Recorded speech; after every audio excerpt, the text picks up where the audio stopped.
La vraie féminité ne se copie pas, elle se découvre. Et oui, ce n'est pas quelque chose que tout le monde peut imiter. La féminité, c'est individuel.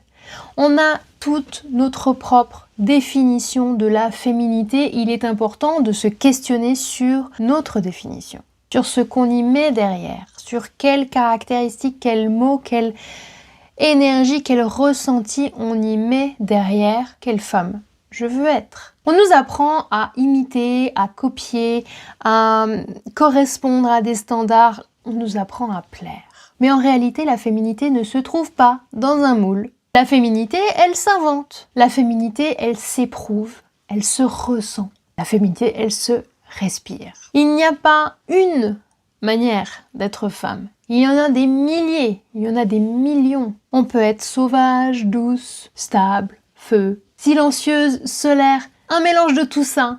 Ce qui compte, c'est qu'on soit vrai, c'est qu'on soit simple, qu'on s'accepte entièrement dans toute la complexité que ça peut être, mais finalement s'accepter totalement, entièrement. Arrêtez de jouer un rôle. Le plus important, ce n'est pas la femme que tu es. Le plus important, c'est d'être toi-même quand tu incarnes cette femme. Ta féminité, c'est ton empreinte énergétique unique.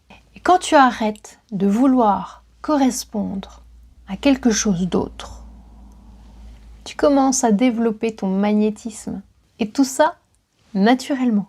Comprends que ta féminité n'a pas besoin d'approbation, elle a simplement besoin de toi.